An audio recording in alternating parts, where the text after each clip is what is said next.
Good night, everybody. I have a lot of people at my house right now, so if you hear a lot of noise, just focus past it. This one's gonna be quick, hopefully. I look forward to this one being quick. So Friday night. Today's Saturday? No, today's Sunday. So Friday night, I was in the bathtub. I've been working hard all Friday. It's hard. It's hard. So I'm in the bathtub on Friday, and I was soaking. I was soaking my body. I was tired. I was soaking my body on Friday night in the bathtub. Some nice hot water, feeling good. Usually when I take those soaking baths, it's very relieving, and I usually go to sleep in the bathtub. So, I'm laying there, sitting there, like, man, this feels good. And I get a knock at the door, and it's my sister. She said, "Did you clean off the porch like mommy said?" And I was like, "No, I didn't get to it." And then, and she was like, "Okay." She walked away, and she didn't come back. And so I was like, okay, maybe my mom is just... But then I couldn't get back into the groove of feeling good and of soaking in the bathtub because, I had that, like, man, you didn't do what your mother told you to do.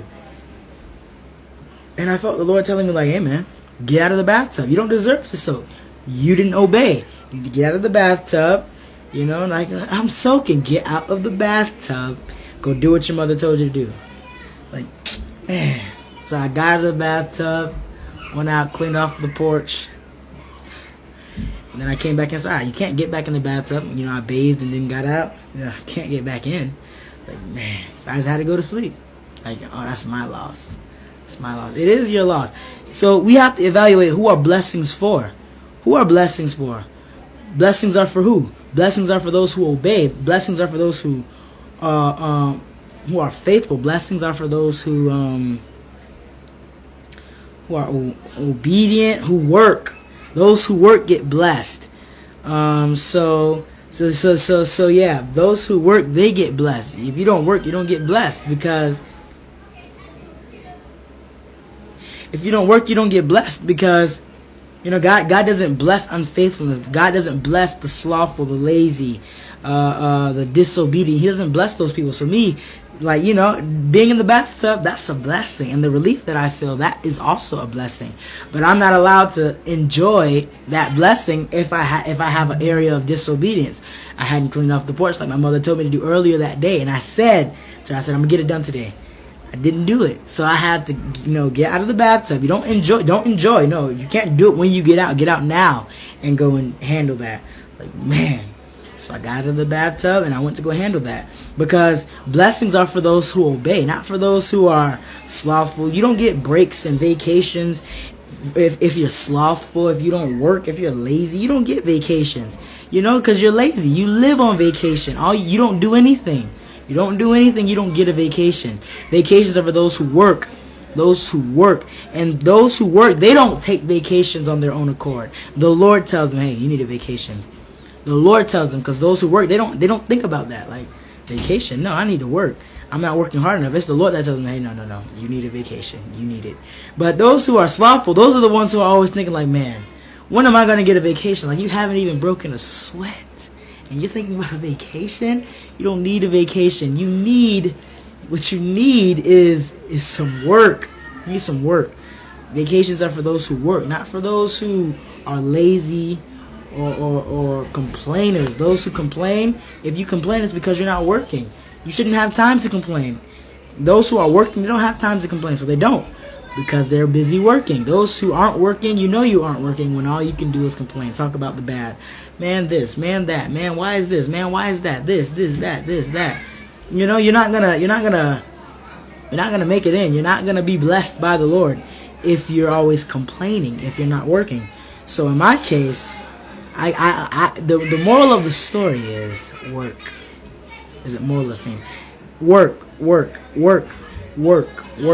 If you're not working, then you're gonna be, in different worlds in your mind, and you're distracted because you're not working. So for me, in my case, before I committed to the Lord last year, January, before I committed to the Lord, I had done a lot of bad. I messed up a whole lot. I messed up a whole lot. I did a lot of stuff I wasn't supposed to do. And so when I did get saved, I felt, oh man, yes, I'm saved. But then my past was, hey, you did this, right? You did that, right? You're in this circumstance because of this. And all of the bad I did, it was just there. And I didn't have anything to do. I'm a kid. It's not like I worked. And I wasn't going to physical school. I'm homeschooled. This is 2020. I'm homeschooled. So, I don't really have anything to do throughout the day. So I just sit there with my thoughts, like, just there. My thoughts are there. I'm still carnal, like a damnable kind of carnal. Like, so I'm that way. And it was crazy because the Lord 3 months later, after getting saved, He called me into preaching. Like, hey, you need to start doing this. And I was like, what? It wasn't even 3 months. It was like I got saved January and I started preaching at the end of February. So it wasn't even really 3 months. Because I was already preaching by the time March came. I had already started preaching. Did I? Was I? Did I? No. No, yeah, it was March when I started. March I started. So yeah, 2-3 months later, started preaching, and it was like, wow, I'm doing this already. And me and my mother was talking about it maybe last week. Yeah, last week, because it's a new week. We're talking about it last week, and she was telling me, like, that's probably why the Lord brought you in so early, into ministry so early, because He knew that you'd be left to your own thoughts. If you don't have anything to do, if you're not working, what are you going to be doing? Thinking. What are you going to be thinking about? You're not going to be thinking about working. You're going to be thinking about, man, my past, man, I wonder who that girl is, man. And all of these thoughts are bombarding you at once. First of all, you've only been saved for however many months. In my case, 2 or 1. I don't really know spiritual warfare like that. I don't know how to fight and press through it. I didn't really know that. I know it in that of, because I've been in a Christian home. I've been Christianized for the last 09 to 2020. For the last 11 years, I had been Christianized. So it was just like, I know what I'm supposed to do. I know. But then again, I don't, because I'm new.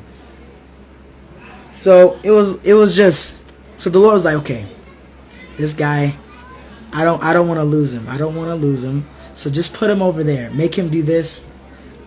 Just make him do that. Put that on his mouth. So now preaching is on my mind.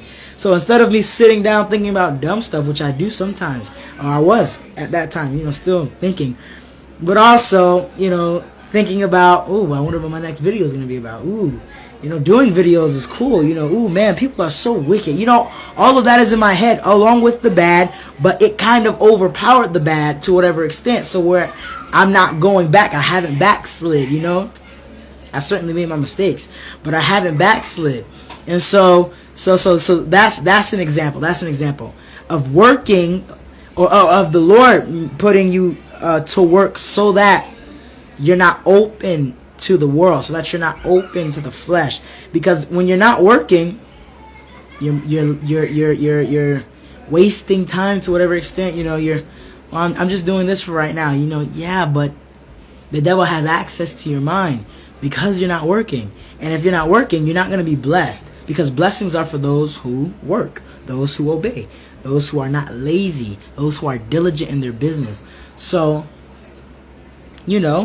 working while it's day is something that we all have to do. Find something to do. You may say, I'm not a good talker. I can't preach well. Well, I'm not a good talker. I stumble over my words sometimes. But, okay, you may not be a preacher. What can you do? Can you pray? You need to be interceding, praying, reading, You could post up a scripture, every now and then. Find something to do that's going to keep you occupied. Some spiritual work. Preaching is not the only thing there is. There's other things you can do. And nothing is coming to my head right now. Maybe start a Bible study club. Maybe that way. A small group, few people that you have influence over, and talk about the word. There's other stuff to do to keep you busy, so that you're not thinking about other things that are gonna bring you back. Like, man, yeah, I do remember how Suzanne's lips felt when we kissed that one time. Man, I do remember how the ball felt when I was out there shaking and people. Man, I do remember that. I do remember. And in it, as you keep reminiscing on your past, it's going to make you want to do it. Man, I just want to go back to Suzanne. Man, I just want to go back to the basketball. Man, I just want to go back and get me some weed. Man, I just want to go back and get some of that. I just want to go and do that. I just want to, just one more time. Come on, one more time. Let's go to the club one more time. You know, I just want to do it. Because you're not working, so the world seems appealing. You know, you're reminiscing on the past. So now you want to go back, you know? So, and we want to avoid that. So how can we avoid that? Find something to do. You know, just sitting around the house is going to cut the mustard for you. Find something to do. You need something to do. And once you get that something to do, you know, seek the Lord. Lord, what can I do that's going to keep me busy? What can I do that's going to keep me busy? What can I do? I don't know what you can do. You know, maybe read the Bible and make audio Bibles. Make audio Bibles. You know, create it. You know, you read and you just record it and you post that. You know, find something to do. Find something to do. Find something to do. You got to work. You got to work. Whether that's, you know, whatever you do. Writing down notes from the Bible and just posting it.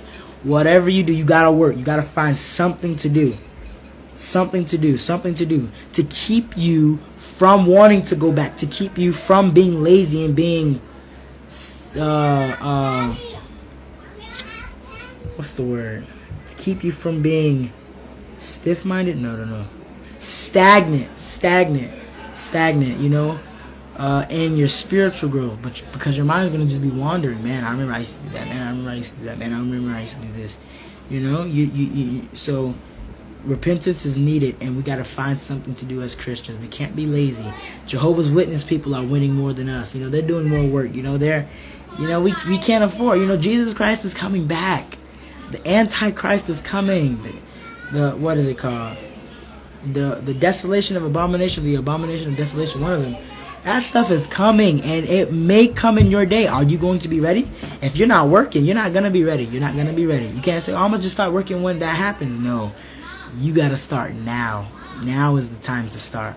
So, you know, start now. So I love you all, and God willing, we'll talk within the next 24 to 48 hours.